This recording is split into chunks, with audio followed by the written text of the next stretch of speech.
Hey there guys, thanks for tuning in and welcome to another video here with me at Cryptocurrency Australia. Now today we've got some breaking news. This has only just come out. An article here from Bloomberg. Crypto exchanges are facing their biggest regulatory hurdle yet. There's just been a huge announcement and directive from something called the Financial Action Task Force, the FATC. It says here that if the FATC expected to adopt new guidelines, exchanges would be required to share same user data as banks. Guys, we're going to go through this whole article. We're going to go through what the FATF actually is, what it means, what countries are involved, and we're going to bring that all to you in this video. So stick around, guys, and let's get into it.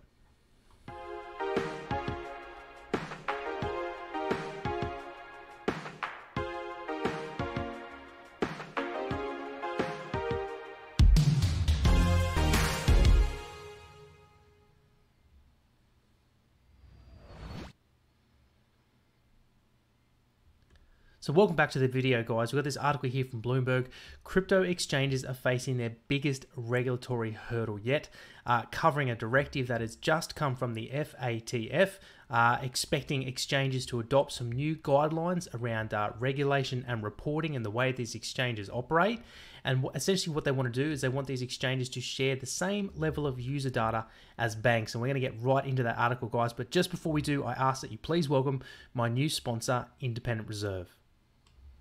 Are you searching for a world-class crypto exchange with super low fees, professional standing, a wide array of tools, and world-class customer service? Then look no further, because Independent Reserve is leading the way in Australia and has been doing so since 2013. Independent Reserve currently offers Bitcoin, Ethereum, Litecoin, Ripple, and 9 other major coins, and they are always looking to add more. But what really sets Independent Reserve apart from other exchanges is their suite of additional products and services, appealing to both retail and institutional clients. The first major feature is optional premium accounts, which, depending on the level chosen, will include trading fee reductions and insurance. Insurance ranges from the bronze plan for 50,000 Australian dollars insured and a 5 basis point reduction in fees, all the way up to $2 million insured and a 25 basis point reduction in fees. And not only this, but all premium accounts get world-class priority premium support. Now, Independent Reserve has also built a market-leading offering with its OTC and SMSF features, and currently has over 8,000 SMSF accounts registered. Things like designated SMSF account types, strong corporate governance, leading reporting statements, and read-only API integration make Independent Reserve a leader in its SMSF offering. Independent Reserve also offers an automated tax tool by leading consultancy KPMG.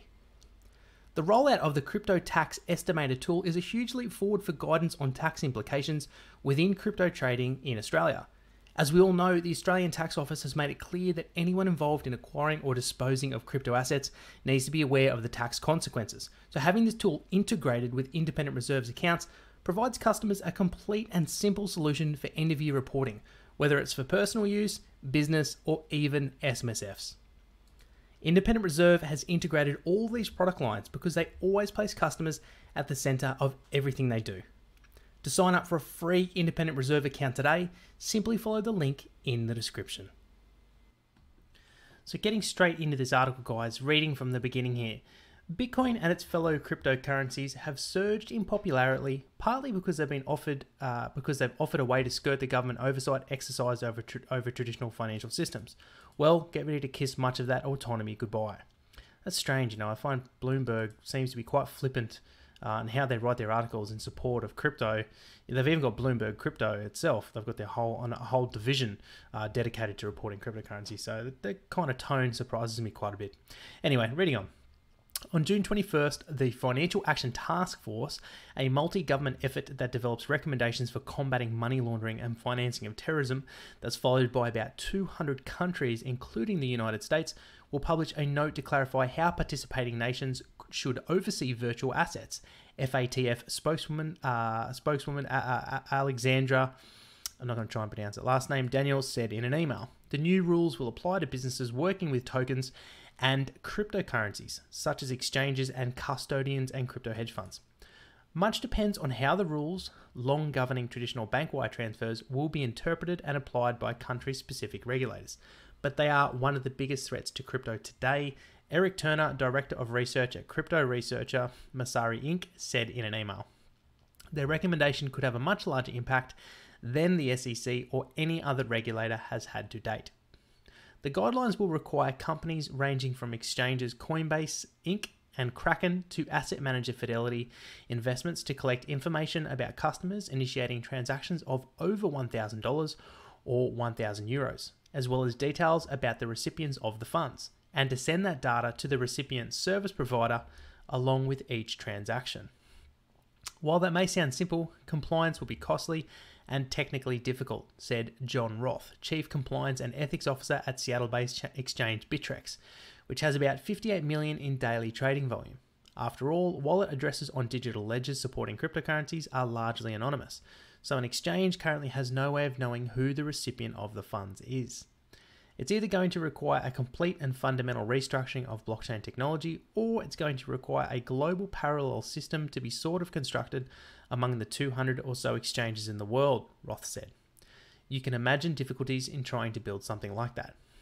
A handful of US exchanges are discussing how to set up such a system, said Mary Beth Buchanan, General Counsel at San Francisco-based Kraken, which does about 195 million in daily volume.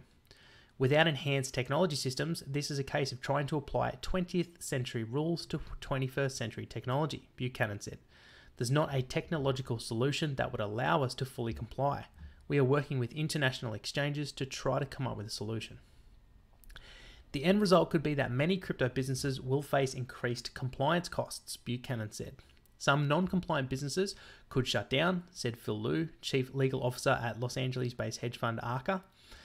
Some people in crypto like to make a big deal about giving personally identifiable information to the government, but I don't see a whole lot of disruption for legitimate players if the proposal is enacted, Liu said in an email, and I actually agree with that sentiment. US exchanges may also lose customers, as instead of going through an exchange or another virtual asset provider, some may simply start trading with others directly to safeguard their privacy. I get why the FATF wants to do this. Jeff Horowitz, Chief Compliance Officer at San Francisco-based Coinbase, the largest US crypto exchange, but applying bank regulations to this industry could drive more people to conduct person-to-person transactions, which would result in less transparency for law enforcement.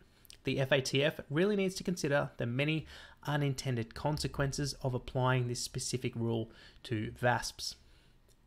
Just how soon these consequences start to hit home will depend on the individual agencies. Groups like the Financial Industry Regulation Authority, FINRA, are expected to start vigorously enforcing the rules. Financial Crimes Network, FinCEN, recently issued interpretive guidance that looks similar to those being considered by FATF. Some state agencies would follow suit, raising the risk that non-compliant businesses would lose money transmitter licenses. If a country doesn't comply with FATF rules and is placed on its blacklist, it can essentially lose access to the global financial system, said Jesse Spiro, head of policy at crypto investigative firm Chain Analysis. The proposed regulations could also impact many of the more than 500 crypto funds that have popped up in the past few years, according to Josh Nazda, Chief Executive Officer of Crypto Fund Research. Trading delays or additional transactional costs as a result of compliance with FATF could significantly chip away at returns. After multiple meetings with the crypto industry, the regulators likely know compliance will take time, as the industry mulls new technologies and processes. Some participants are looking at the bright side, as greater oversight could lead to more institutional acceptance of crypto. Will it be a potential hardship? Certainly, at least initially, Chain Analysis Spiro said. While it may be a hardship, it seems to be something that's necessary. The roadmap at the end of the day after this is less arduous for this industry. So, pretty big and interesting article, gets a lot of different opinions from different people in the industry on how they interpret the new rules. Let's now go over and actually have a look at the FATF, who they are and what countries are involved, to get a bit more context about what this is all about. So over here on the FATF, we can see this public statement here, mitigating risks from virtual assets. Reading just the top paragraph here. Recognizing the need, this was back in 22nd of February, recognizing the need to adequately mitigate the money laundering and terrorist financing risks associated with virtual asset activities, the FATF is setting out more detailed implementation requirements for effective regulation and supervision / monitoring of virtual asset service providers. The FATF has therefore been working on an interpretive note to Recommendation 15. FATF had amended Recommendation 15 in October 2018 to clarify how the FATF standards apply to activities or operations involving virtual assets. Now, when we look at the countries involved in the FATF, because this is an international organization, we can see it's quite a few. So I've got here members of the FATF. We can see that there is Brazil, Argentina, South Africa, Australia, New Zealand, we've got the United States, we've got Canada, Mexico, we've got Russia, China, India, Turkey, and a large chunk of Europe as well, including the United Kingdom, France, Germany, Spain, Portugal, and so on. So this is pretty far-reaching. A lot of different countries are involved in this and would have known about this to some degree. So what personally is my outcome in all this? I mean, what's my take? Here in Australia, we have some of probably the strictest regulation in terms of how exchanges are regulated here in Australia, and they fall under AUSTRAC. That's one of the regulators that manages the compliance side of crypto exchanges, and they fall under something called the Counterterrorism, the Anti-Money Laundering and Counterterrorism Financing Act, I believe 2017. Now, they have to register under something called the Digital Currency Register, or the DCE, I believe it's called, Digital Currency Exchange Register, and there's a bunch of reporting and compliance requirements. So I would say here in Australia, certainly, there's not going to be a huge impact, but I do think it's going to be interesting with the technology behind actually identifying people. If they go ahead with actually having to identify the people on where the crypto is sent to, the wallets are sent to, that may start getting pretty tricky in and of itself. But overall, more compliance is not necessarily a bad thing. This is how you get more institutional players involved, as the article said. And it's going to be one thing we're just going to have to wait and see how it goes as this guidance rolls out over time. So guys, that's it for this video. Thanks for tuning in. I appreciate your time. If you liked it, likes are always appreciated. Leave me a comment. Tell me what you thought about the content in this video. Really interested in hearing your opinion. My name's Bo. Thanks again for watching, and I'll catch you in the next one. Cheers.